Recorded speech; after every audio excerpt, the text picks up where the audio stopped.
I am Kesten Rono, and you are here for day 34 of A Course in Miracles. Thank you so much for your time and attention, trying on a new idea, a new principle, a new lesson, being open to considering that there is another way of looking at the world.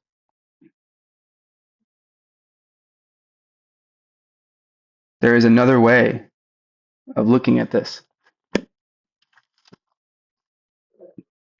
Today's principle reads, miracles restore the mind to its fullness.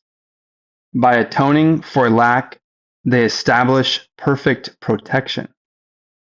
The Spirit's strength leaves no room for intrusions. Wow. I'm being reminded of the lessons that we're talking about invulnerability, that our attack thoughts attack our invulnerability. What would it be like to be invulnerable? It seems that naturally that cannot exist. So maybe it's not of an idea of the physical that invulnerability is represented through some perspective that we just cannot yet see. And if we cannot see it, then it is in the invisible. And if we're willing, therefore, to deny our body identification so that we may be curious about our spirit identification, affirming that, announcing that possibility, being curious of what it is like to identify with our spirit. Where does it rest? We've been told that it becomes more center aligned, focused, and available for communication in some celestial realm. Okay, that's very exciting to read. And we know that miracles are part of a process where we are in connection with the Creator, that God will give us very specific, direct communication. That there is somewhere with which we can believe we are associated because we believe that we are experiencing more than just what is happening physically. And we can use the test of noticing that when a pet or a family member passes, that their body and whatever they were seem to separate. And if they are like us and we are like them, then we have some invisible component about us that might be persisting beyond the experience that a body has with its five senses and housing whatever it is that allows spirit to also be noticed. That perhaps there is healing in the invisible, and from this invisible lens, we are trying on an idea, if we can stretch our minds here, of a body, of one that experiences sickness and death. And our means to abolish it is to see it differently. It's very interesting. This book was suggesting that miracles happen by suddenly moving outside of the body into the invisible.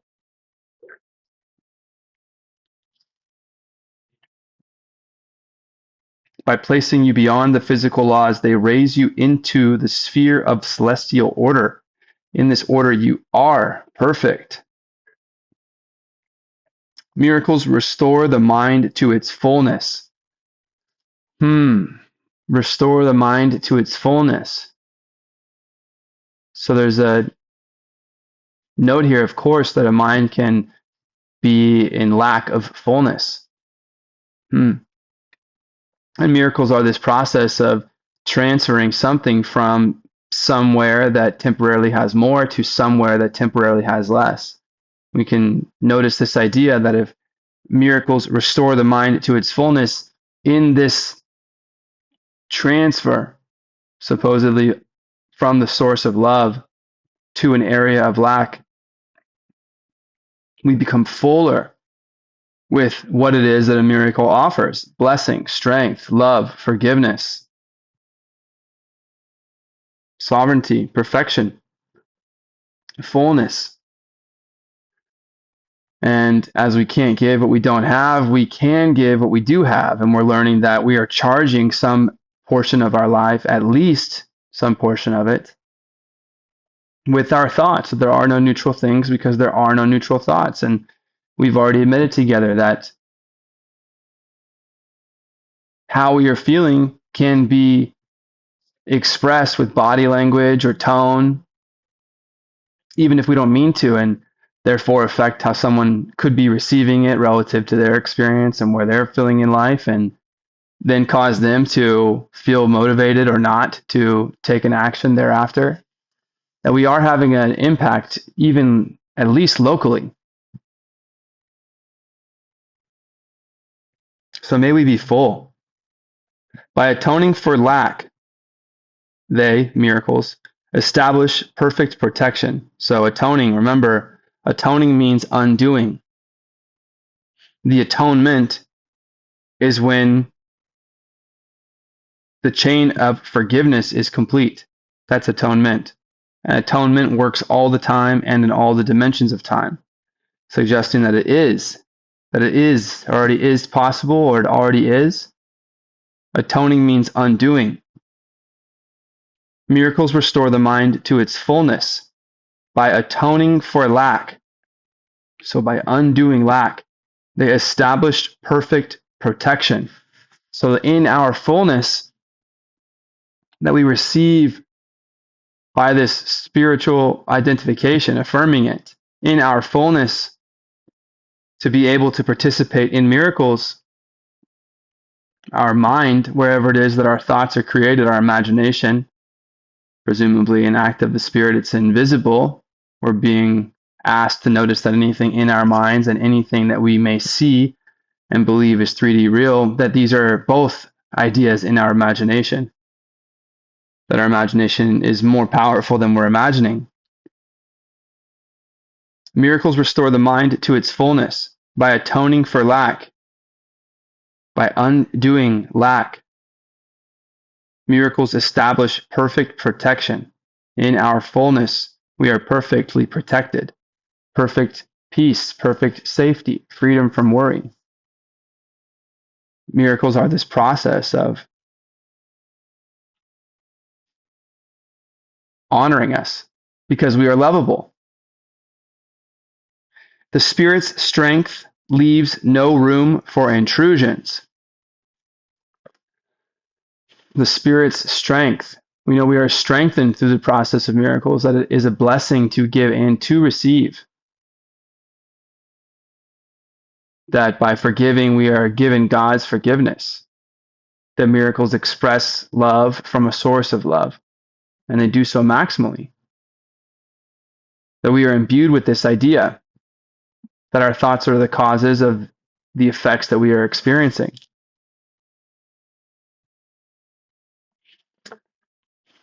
So through this process of miracles, both parties become stronger because this is a foundation of truth. The Spirit's strength, this realm of the invisible, and the strength that it experiences through this process of miracles, restoring mind to the fullness by undoing lack, the Spirit's strength leaves no room for intrusions.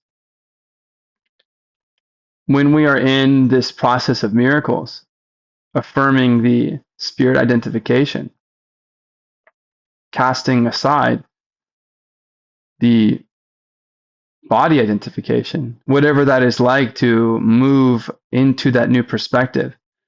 The strength that we would experience through the process of miracles, receiving life from the perspective, possibly true vision of our spirit selves, makes our mind full. And in this fullness, from this view of truth and love, we are invulnerable, without intrusion.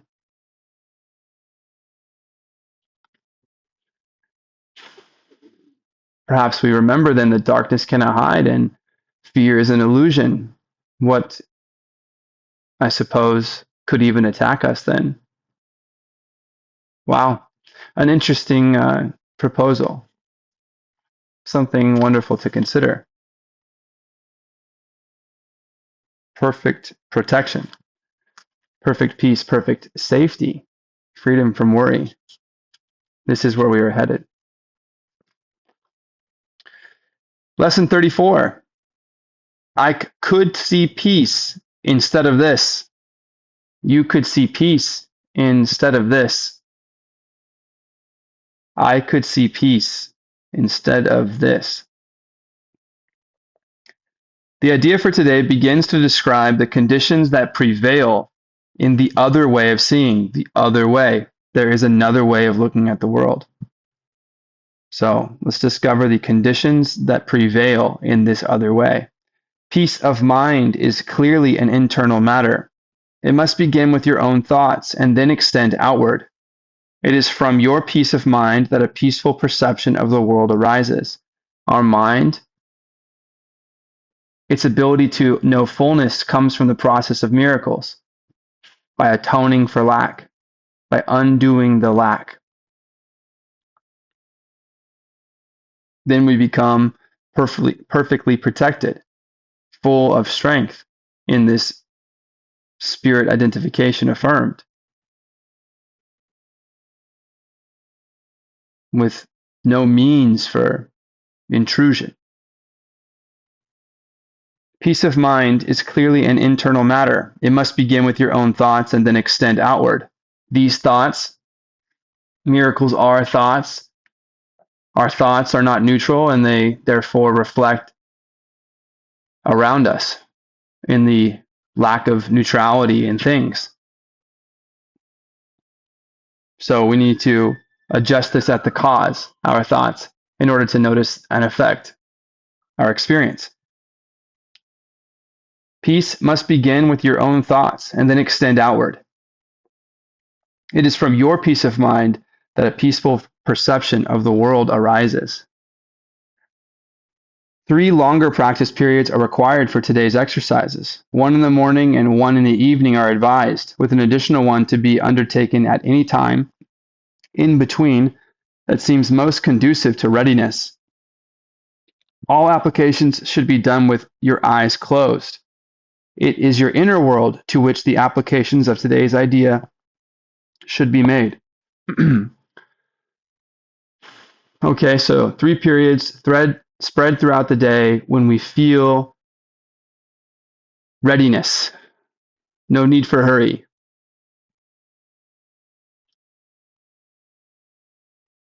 We will apply the principle, I could see peace instead of this, to our inner world by closing our eyes. Some 5 minutes of mind searching are required for each of the longer practice periods. Search your mind for fear thoughts, anxiety-provoking situations, offending, in quotes, personalities or events, or anything else about which you are harboring unloving thoughts. Note them all casually, repeating the idea for today slowly as you watch them arise in your mind, and let each one go, to be replaced by the next.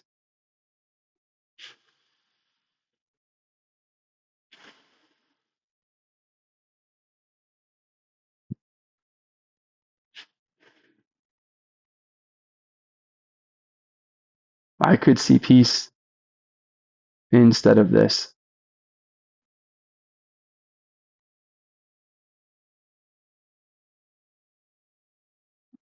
I could see peace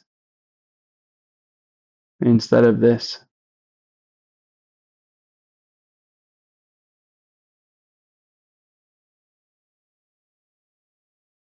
I could see peace instead of this.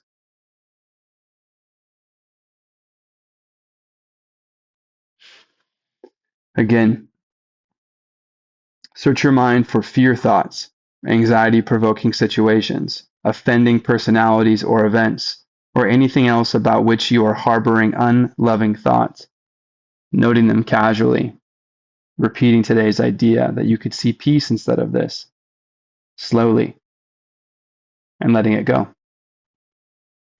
If you begin to experience difficulty in thinking of specific subjects, continue to repeat the idea to yourself in an unhurried manner, without applying it to anything in particular. Be sure, however, not to make any specific conclusions.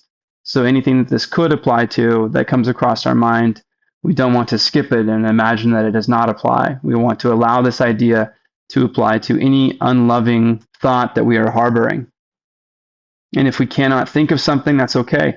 We're going to dedicate ourselves to these 5-minute periods where we can simply allow ourselves in a tone mindset with ease, not hurry, to say, I could see peace instead of this. These shorter applications are to be frequent and may whenever you feel your peace of mind is threatened in any way. The purpose is to protect yourself from temptation throughout the day. If a specific form of temptation arises in your awareness, the exercise should take this form.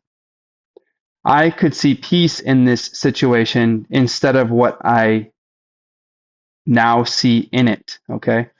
I could see peace in this situation instead of what I now see in it. So, if we're doing something and we find ourselves disturbed, we could take a breath and say, I could see peace in this situation instead of what I now see in it. If the inroads on your peace of mind take the form of more generalized adverse emotions such as depression, anxiety, or worry, use the idea in its original form. I could see peace instead of this. So if we find ourselves in a general emotion of dis-ease, we just simply announce, I could see peace instead of this. If you find you need more than one application of today's idea to help you change your mind in any specific context, try to take several minutes and devote them to repeating the idea until you feel some sense of relief.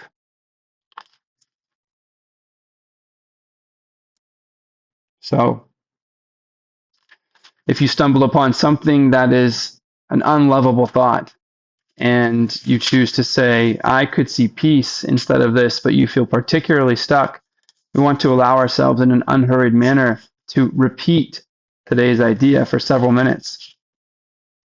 It will help you if you tell yourself specifically, I can replace my feelings of depression, anxiety, or worry, or my thoughts about this situation, personality, or event with peace. So if we feel depressed, we may say,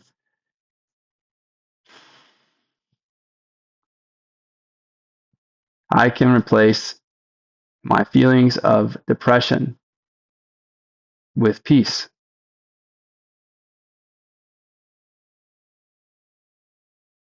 I can replace my feelings of anxiety with peace.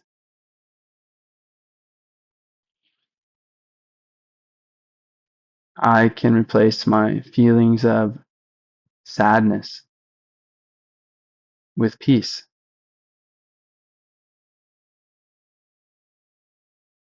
I can replace my feelings of loss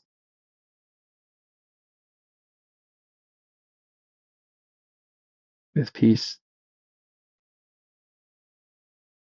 I can replace my feelings of fear with peace.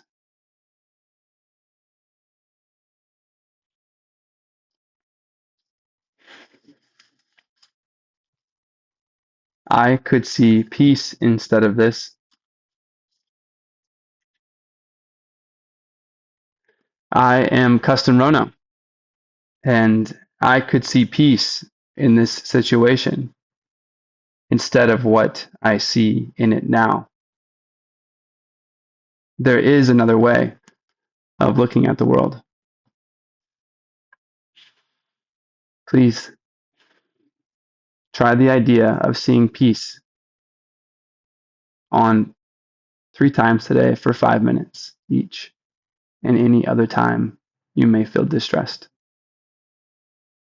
And I'll see you tomorrow. Moving on to day 35 of our exploration of A Course in Miracles. Be peaceful.